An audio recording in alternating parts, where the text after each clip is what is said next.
Hello, my amazing children. This is Grandma Carla, and I am back with another chapter of Hudson Taylor. We are doing chapter 14, The Work Begins. And God has preserved them through 2 horrible storms getting to Shanghai. So now the work begins. The new missionaries of the China Inland Mission did not have to wait long for God to answer their prayers for accommodation. The first missionary to come aboard the Lammermuir to welcome them to China was William Gamble of the American Presbyterian Mission. William Gamble had been living in Ningpo at the same time as Hudson, and they had become friends. Now he was excited to be welcoming his old friend back to China. William Gamble was the printer for the American Presbyterian Mission, and he had recently moved from Ningpo to Shanghai to set up a new printing press.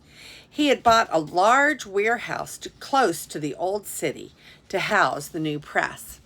But the printing equipment had been delayed, so his warehouse stood empty. When he found out the new missionaries had nowhere to stay, he insisted they use his warehouse for as long as they liked while they arranged the permits they needed to move inland. The warehouse would be more than big enough for all of them and their equipment and their supplies. The next day, the group joyfully unloaded their belongings from the Lammermuir and moved into the warehouse. After drying out their wet belongings and washing all their clothes and bedding, it was time for them to get down to business. Hudson hired a barber who shaved the front of each man's head and wove a false queue into the hair that was left. Next, the group were all outfitted with Chinese clothes. As they emerged from the warehouse into the street, a collection of both foreigners and Chinese stopped to look and laugh. The men, in particular, had a difficult time keeping their pants pulled up and not tripping over the curled up ends of their new shoes. There was even an article in the Shanghai newspaper about the new China Inland Mission. In the article, the writer called them the Pigtail Mission. To many foreigners in Shanghai, the behavior of the new mission was both un-British and un-Christian. Missionaries from other organizations often crossed the street when they saw someone from the China Inland Mission approaching. They wanted nothing to do with such a weird group of people. All of this caused some of the new missionaries to wonder whether wearing Chinese clothing and having a Chinese hairstyle was the right approach. But Hudson reminded them that they would be leaving soon for the interior, where they would meet multiplied thousands of people who had never seen a white person before. Do you want to be remembered for the strange Western clothes you wore, or for the message of salvation you preached? He asked them. The new missionaries could see his point and spent more time practicing how to roll up the sleeves of their tunics and eat rice with chopsticks. 3 weeks after arriving, the paperwork was complete, and the China Inland Mission had permission to leave Shanghai for Hangzhou. Before they left, several missionaries from other groups came to talk to Hudson. They told him he was crazy.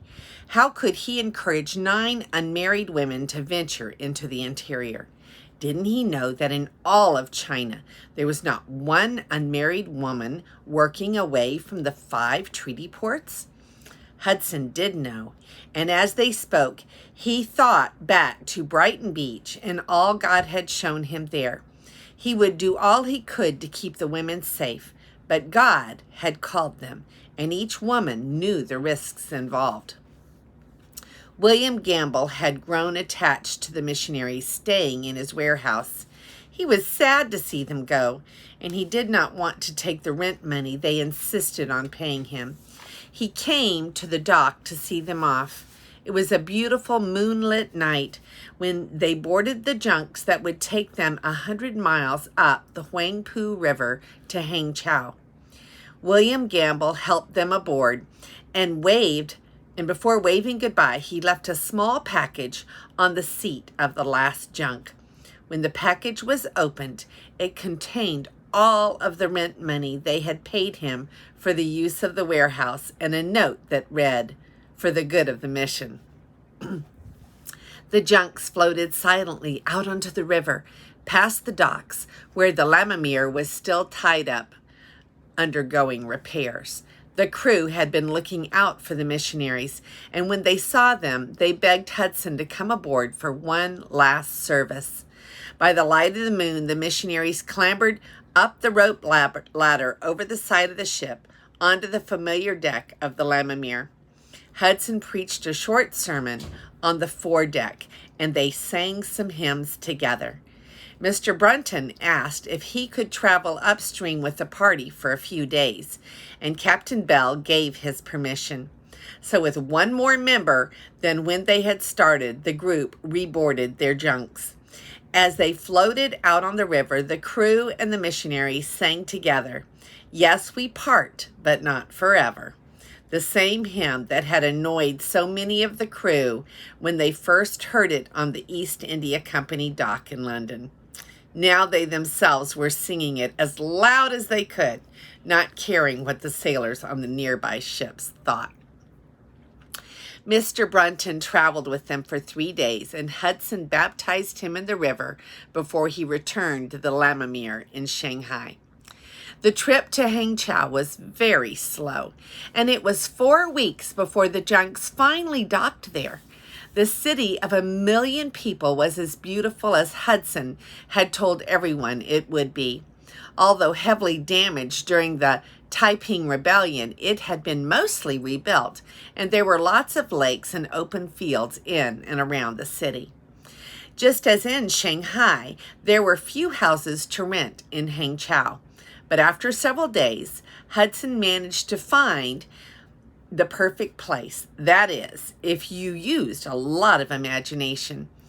The house at number 1 New Lane was one of those buildings that had not been repaired after the Taiping Rebellion. It had enormous holes in the walls, and what was left of the walls were caked with mud. But the house was also huge. It was a 2-story building and had over 30 rooms. Hudson could immediately see the possibilities. There would be a hospital and a dispensary downstairs and living space upstairs. The house also had a courtyard with a beautiful rock garden and pond where the children could play safely. The team set about quietly repairing the house. They knew most of the people in the city had never seen a foreigner before, and they didn't want to scare them. So they left the windows open and curtains undrawn most of the time, so their neighbors could see what they were doing. Soon, they had little groups of Chinese people watching them eat rice and vegetables with chopsticks and swat the flies away with large grass fans. Slowly, the people peering in through the window got braver. They hung around the doorway and finally ventured inside. 1 or 2 curious people opened up a sea chest to see what was kept inside. They turned the handle on the clothes wringer and pretended to feed clothes through it like the foreign women did. A few of the braver ones examined the women's long hair, which came in strange colors, white like silkworm's thread or brown like hemp rope. They looked into the foreigners' blue and gray eyes, and they laughed at their long, bumpy noses. They rubbed freckles to see if they were painted on, and came to the conclusion that although the foreigners had some unfortunate deformities, they were not all that different from themselves. News of the friendly foreigners spread through the city. Before long, the house on New Lane was a hive of activity. The hospital opened, and soon over 200 patients a day were coming to receive medical care. Tsi, one of the converts from the Bridge Street Church in Ningpo, joined the team. He spent his days preaching and talking to the crowds that came to the house. After particularly difficult operations to remove cataracts, for example, Hudson would take a break by singing hymns and playing the harmonium. The patients loved it. Hudson would sing at the top of his voice and then climb on top of a desk and preach his heart out. Life was never dull at the house on New Lane. Maria often sat with the patients, praying with those who seemed frightened and telling Bible stories to the children. She also had another baby of her own to look after. Little Maria was the baby sister Grace had wanted for so long. In late summer, the Taylor family took a much-needed break.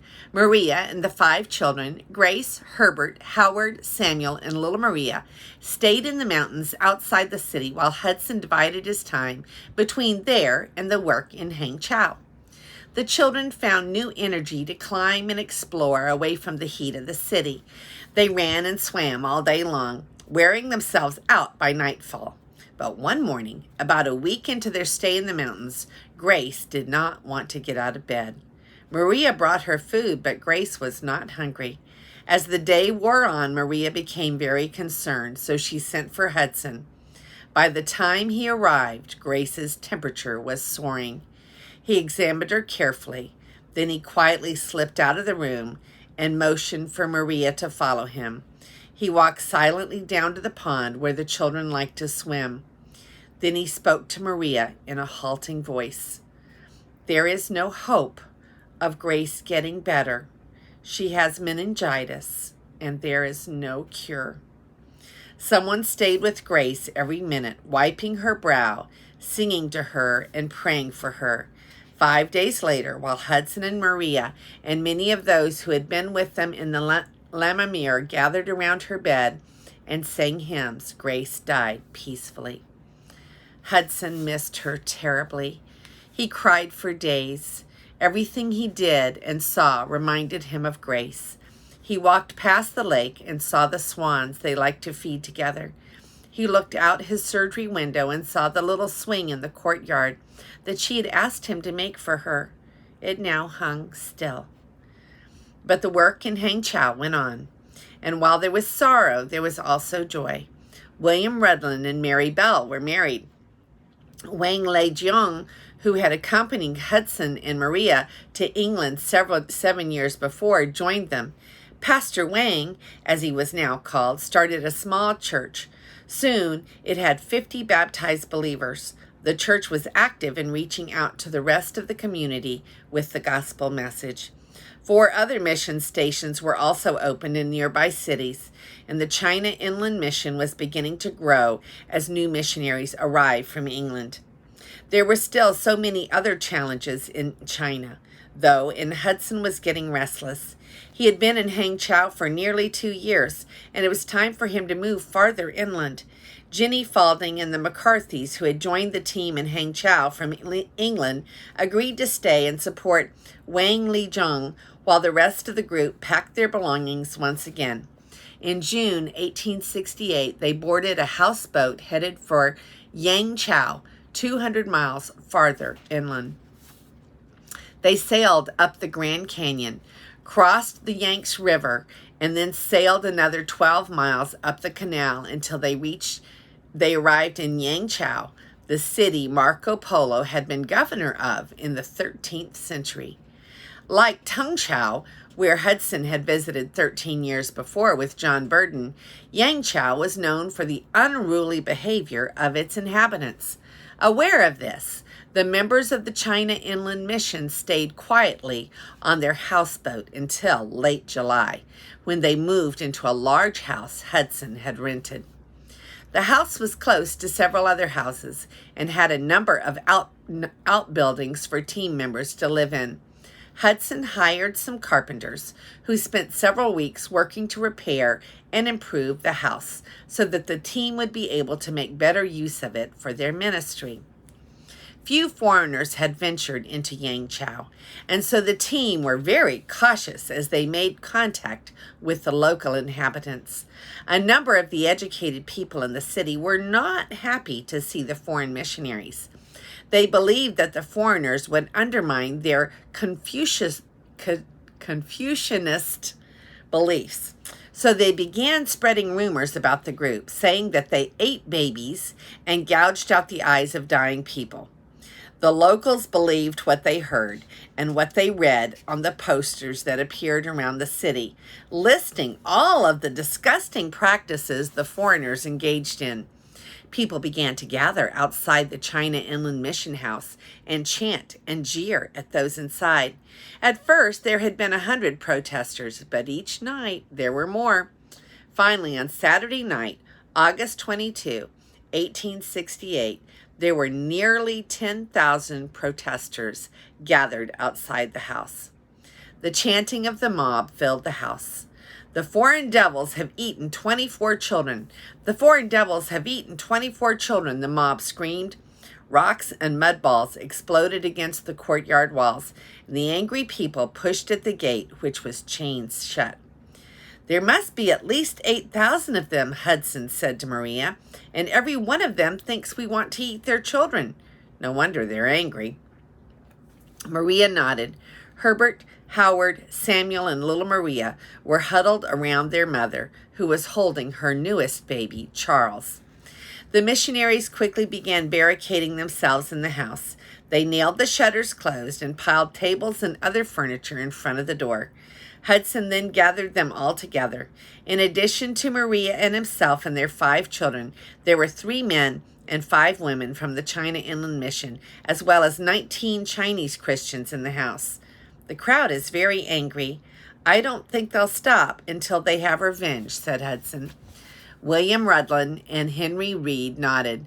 Some of the earlier crowds had been ugly, but nothing like this. Our best hope, Hudson went on, is to get to the Mandarin quickly and ask him for help. He is the only one who can stop this. I'll go, volunteered George Duncan. Me too, added William Rudlin. No, said Hudson. The Mandarin knows me. He knows I am the leader of the mission. I must go. George will come with me. William, you stay here and help Henry to protect the others. Hudson kissed Maria and the children goodbye, and with George Duncan slipped out into the courtyard and disappeared through a neighbor's house. They walked quickly once they reached the street that backed into their house. If they kept their heads down and did not run, maybe they would not be recognized. But some of the mob caught sight of them, even in their Chinese dress and queues, as they rounded a corner. As the mob began to call after them, Hudson and George Duncan looked at each other and then began to run for their lives. Fortunately, it was getting dark, and Hudson knew a shortcut through some fields. After a while, the men looked behind them. No one was following. They ran on, knowing that the crowd would guess they were headed for the Mandarin's house. If the crowd got to his gate first, they would have no hope of getting in to see him. They rounded a corner, and there was the gate to the Mandarin's house about 30 feet in front of them. But racing from the other direction was the mob, knives drawn and yelling at the top of their voices. It was too late for Hudson and George Duncan to turn back. They had to get to the gate first. Faster and faster they ran, getting closer to the gate and to the mob. As the mob was about to grab them, they pushed the gate open and fell into the Mandarin's courtyard. But they had to act quickly. The Mandarin had to know they were in his courtyard and under his protection. Save life, Hudson yelled at the top of his voice as he regained his balance and rushed towards the house. Save life were the only 2 words in Mandarin a Mandarin had to respond to, and quickly the Mandarin's secretary came running out to see what the commotion was. The mob drew back when they saw him. They had lost the opportunity to get their hands on the foreign devils who were under the Mandarin's protection now. The secretary invited the 2 men inside and asked them to wait. The China Inland Mission House was a mile away, and as they waited, Hudson and George Duncan could hear the thousands of people yelling and chanting outside the house. It was impossible to imagine what might be happening to those inside. They prayed as hard as they could while they waited for the Mandarin. Back at the house, the women and the children had been sent upstairs while the men stayed below to keep the barricades in place as long as they could. There was a rhythmic slamming against the front door until finally a hammer smashed through it and the table that was propped against it. The men looked around desperately for something to reinforce the barricade with, but there was nothing. The barricades would be completely down in a few more seconds, and William Rudlin ran for the stairs. He had to warn the women, even though there was no way out from the second floor. Henry Reed fled into the garden. About that time, the Mandarin finally agreed to see Hudson and George Duncan. After greeting each other, Hudson, fluent in the Mandarin dialect, explained that their house was under siege and that many foreign lives were in danger. The mandarin nodded and frowned. I wonder why, he asked. Because all sorts of false rumors have been spread over Yangchao. This morning, a new poster said that we ate babies, replied Hudson. And what do you really do with the babies you capture? Where are they now? Are you going to take any more? Asked the mandarin politely. Hudson was shocked by his questions. Did the mandarin believe the lies as well? Hudson tried to stay calm. We have come here to help the babies, not to hurt them. I'm sure you will not find one baby missing in the whole of Yangchao, but it would be a pity to find out after we were all dead. Yes, agreed the mandarin, but why would the crowds be rioting if there was no reason to do so? Hudson bit his lip in frustration. They have been told some incorrect things. May I suggest that first you quiet the crowd and then continue the questions? Hudson spoke as earnestly and as forthrightly as he could. Yes, that is a good solution to the problem. You stay here out of sight, and I will see what can be done, said the mandarin as he left the room. Once again, Hudson and George Duncan were left alone to wait. They could still hear the shouting and banging in the background. They prayed and waited and prayed some more. An hour went by. They began to wonder if the mandarin might not be just drinking tea in the next room, waiting for the crowd to kill everyone before coming back to tell them he'd got there too late. Another hour went by. Now, the noise of the riot had finally died down. Hudson and George Duncan wondered why. More time passed. Finally, the mandarin walked back into the room. Everything is quiet now, he said. The city's military governor and soldiers have been to your home. They have made some arrests, mainly of people looting your property. They will be punished. You may return home now. I will send an escort to see you safely there, and I will post guards at your gate tonight. Hudson's heart sank. If the people had been looting the house, that meant the barricades had given way. If the mob had managed to get inside, what had happened to Maria and the children and the other missionaries? When they finally reached the house, Hudson could see smoke rising from it. The two men kicked their way through the wreckage. Books were ripped apart and scattered across the floor. One wall had been burned, and sacks of rice had been split open and dumped everywhere. The furniture was smashed, but there were no people or bodies in the house. A new convert who'd been in the house came running in. Come here, he said, gesturing for them to follow. Hudson and George Duncan ran out after him. He led them through the courtyard and into a neighbor's home. In an inner courtyard of the house, they found everyone safe. Hudson cried with relief when he saw them. They told him their tale of escape. When the barricades had been breached, William Rudlin had run upstairs to warn the women, while Henry Reed had fled into the garden. The women and William Rudlin were trapped upstairs. Their only escape was to jump 15 feet down into the courtyard below. They threw down pillows and quilts to break their fall. As each person jumped, Henry Reed hid them in the well house at the back of the garden. Before they all managed to jump to safety, some men had rushed upstairs. They robbed the women of their valuables, and when William Rudlin refused to hand over his watch, one of the men picked up a brick to smash his head with it. Maria threw her arms between the man and William Rudlin, so the man had turned to strike her with the brick. Would you hurt a defenseless woman? She'd asked the man. The man was surprised by the question, dropped the brick, and ran to the door. Come up, he yelled to the mob below. William Rudlin and the remaining women used the opportunity to jump to safety. Unfortunately, the mob downstairs had set the pillows and the quilts on fire. Henry Reed pulled them away, but now there was nothing to break their fall. Maria landed hard and twisted and cut her leg. Emily Blatchley fell backwards as she hit the ground and shattered her elbow. Battered and bruised, they were all safe, and a neighbor gave them refuge in his inner courtyard. Later that night, they all returned to the China Inland Mission House. The rooms had been looted. Drawers were emptied out, windows were smashed, and the furniture was demolished. Amazingly, though, Emily Blatchley's room was untouched. More amazingly, it was the room where most of the mission records, important papers, and money were kept. The next day, the mandarins sent out a proclamation warning the people of Yangzhou not to disturb the missionaries again. It ended with the words, "If anything like this occurs again, the offenders will be severely punished. Disobey not." The proclamation was posted on every street corner. A week after the riot, things were back to normal in the city. The missionaries repaired the house, and their ministry in Yangzhou continued on and became fruitful. That is the end of chapter 14, and we're about to start the last chapter, which is called A Man in Christ. And I'm really enjoying the story of Hudson Taylor and his family. I hope you are too. This is Grandma Carla, and I love you.